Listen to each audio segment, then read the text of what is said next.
Okay, so let's try and unpack this. We're looking at something pretty paradoxical today, right? Sure. How does really deep personal trauma, quite layered trauma, actually become the foundation for a whole spiritual philosophy, one that's really focused on discipline, rigor, and this idea of radical personal sovereignty? It's a huge transformation, yeah. And that's exactly what we're getting into. We're diving deep into the work of Kandayia Ali, who goes by IAMOmni professionally. Her work, it's essentially this guide, you could say, to recovering from trauma, spiritual reclamation, and really guiding people towards what she calls their soul's sovereign existence. Right, so our mission here is to kind of pull out the core principles. What holds this approach together? Yeah. Because the sources we have, they're a real mixed part memoir, very personal testimony, spiritual insights, but also some formal philosophy too.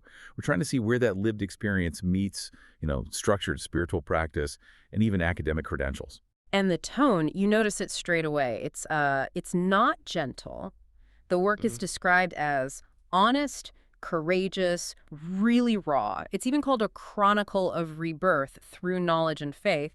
So right off the bat, it tells you the teachings aren't just abstract ideas. They come directly from survival, from getting through incredible adversity. It's like a spiritual map drawn after the battle. That definitely raises the stakes. And if the experience is the map, then what makes the teaching method itself unique? Because we see IAMOmni's work across, well, all sorts of things: music, art, writing, film, even spiritual tools. Delivering teachings that way, it's not exactly traditional. Yeah, and what's fascinating is how the sources present that creativity. It's like the delivery system for the actual method. The teaching, it explicitly says, is not based on research and theory alone. No, it comes primarily from, and these are her words, the roads I have walked, the truths I have fought for, and crucially, the actual practices that got her through the darkest nights. So the life story isn't just like background color. It's the curriculum itself. It's the proof it works. Exactly. Her whole path, survive, dealing with silence, awakening, rebirth, all of that is positioned as the medicine she's offering. It means the methyl has been, tested under fire. And the identity she describes is powerful. Survivor's truth meets prophetic awareness. The goal seems singular. Wake people up to remembrance. Inspire that sovereignty, help them get back their voice, their power, which trauma and systemic silencing tend to take away. Okay, so you have this intense personal story, but then it connects to formal structure. It goes from that raw experience to an applied method. We probably need to talk about the academic side, the credentials mentioned, because they seem to add a layer of formality to this very personal journey. That mix is key to understanding the whole thing, I think. The sources mention she holds an ordination as a high priestess, a doctorate in divinity, specifically in divination, that's interesting, another doctorate in metaphysics, and she's got ministry credentials too, allowing her to perform sacred unions. So this isn't just someone sharing advice, there's a claim to a kind of formal, albeit specialized knowledge system backing it up. And importantly, the sources address those titles head on. There's a clarification saying they're presented not to set me apart, but a responsibility to serve. That really reframes them, doesn't it? Makes them tools for helping others, not just badges of honor. Connects the lived experience back to a duty of care.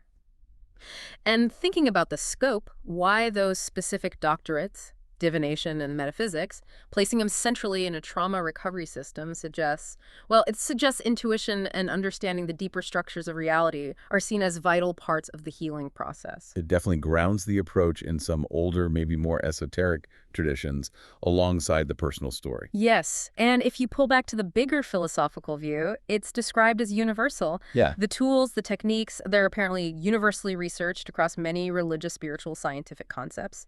So the goal is broad: assist spiritual healing and what's called soul recalibration. Soul recalibration, that sounds specific. If the soul gets wounded by trauma, what does recalibrating it actually mean in this system, like practically speaking? Well, the way the source describes it, recalibration seems to be about systematically correcting the internal, maybe vibrational patterns that trauma has thrown out of whack. Yeah. Think of it like fine-tuning the spirit. It suggests the spiritual work isn't just vague feelings. It's about making precise adjustments to get back into alignment. And the thing that needs recalibrating, that's tied to the core idea of the whole movement, right? Understanding that unspoken link between the mind, body, and soul. Exactly right. The underlying idea is that trauma hits the whole system, not just your thoughts or emotions, but the entire spiritual operating system. And the work involves understanding how the soul connects not just inwardly to the mind and body, but also, and this seems vital, its connection to all. It's very integrative, trying to dissolve those lines between the individual spirit and maybe a wider consciousness. True healing, it suggests, needs that holistic alignment. Okay, if the healing mechanism is universal, this mind-body-soul connection, what about the ethics of sharing it? That brings us to what the sources say about inner peace and wealth. Why offer this intense personal work, sometimes freely? That commitment to offering support freely sometimes seems really rooted in her own past. It comes from this realization that true wealth lies in inner peace. It sounds like a direct response to her own struggles, navigating darkness without having resources herself. She mentions observing guides who came with unexpected costs, potentially harming dignity or hope, and there's this vow to make healing more accessible. And that openness includes looking back at her own coping mechanisms before she had this awakening. She talks about a really painful pattern, putting her own needs aside to constantly support others, feeling value only when she felt useful and appreciated. That's such a key insight into the trauma cycle, isn't it? Especially for people whose identity gets wrapped up in being the helper. She calls that pattern one of the biggest lies I told myself to cope with all the pain I had trapped inside. And what's really insightful is she realized it wasn't just her pain, but absorbed burdens from others too. Finding worth only through what you do for others, the source really flags that as a dangerous trap, and realizing it was a turning point. So after that realization, what comes next is this active, and it sounds like a really hard, work of spiritual reclamation. When she started tackling the effects of abuse, manipulation, silencing, what did that process of awakening and the discipline that followed actually look like? The focus shifts heavily onto the mechanics of that awakening. It goes beyond just becoming aware. It moves into applied discipline. It involves exploring really complex things like emotional sovereignty, maintaining moral integrity, doing shadow work, even seeking what's termed divine justice. The main theme seems to be the soul rediscovering itself after being, as she puts it, sort of erased. That combination of academic framework with deep spiritual work feels distinct.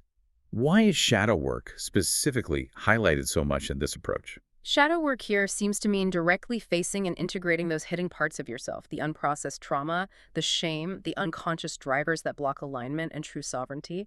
It's presented as the way you restore moral integrity, making sure your actions match your inner truth. And that seems necessary for the whole soul recalibration idea. But achieving that integrity involved a phase described as extremely difficult and shared very openly. This idea of cutting cords and breaking ties with those I held dearly in order to move forward into my purpose. The source even admits this initially felt extreme or overzealous. I mean, that's a really radical, often painful thing to suggest. Does the material offer guidance on how to do that separation ethically, or is it just presented as, a necessary step you had to take for sovereignty? It's definitely presented as necessary, almost non-negotiable for self-preservation, but the source doesn't gloss over the cost. It talks about the intense, bittersweet internal battle. It clarifies this isn't done casually. It's framed as the ultimate act of self-love. The reasoning given is that loving yourself enough to walk away from everything and everyone you thought defined your existence is what's needed to get beyond the veil of self-worth and find your true identity. It's asserting that your core self exists separate from those external ties, especially the unhealthy ones. It sounds like a kind of necessary sacrifice, maybe, that leads to that absolute sovereignty she talks about. She's basically using her own intense struggle as a template for collective growth, and she's very upfront about why. She stresses these experiences are shared as personal mirrors for reflection, awareness, growth, lessons, and ideologies based on my personal experiences. Correct. And explicitly for collective healing, not to elicit pity, that really transforms the personal story into something utilitarian, almost a case study for others to reflect on in their own lives. It maintains a bit of distance, allowing you, the listener, to engage with it critically, perhaps. Which brings us back to the whole point, the intention behind this work, and maybe our deep dive too. What's the main takeaway for someone listening in terms of how to use this? I think the core philosophy emphasized is that these insights, these methods, they're intended as supportive aids for your journey. They're not directives. It's definitely an empowerment model, not prescriptive, even with all the talk of discipline and structure. The main utility seems to be learning how to view your own trauma, no matter how deep, not as something that diminishes you, but as the actual raw material for building your strongest discipline and sovereignty. Yeah, the message seems to be you're seen, heard, felt, loved through this process. But the knowledge is support, not command. Ultimately, your journey is yours to lead. Exactly. The medicine is offered, the map is there, but you have to administer the dose yourself and walk your own path. That fundamental shift from seeing oneself as a victim of circumstance to becoming the disciplined sovereign leader of one's own life, that really seems to be the central transformation being offered. A powerful idea for sure. So here's something to think about. Considering this work is so explicitly based on IAMOmni's deep personal testimony, built on the idea that her incredibly difficult path can be medicine for others, how does accepting that framework that someone else's specific hard-won lessons might illuminate or confirm your path to spiritual sovereignty, how does that challenge or maybe affirm how you currently see yourself in your own journey? Something to reflect on as you continue to lead your own way forward.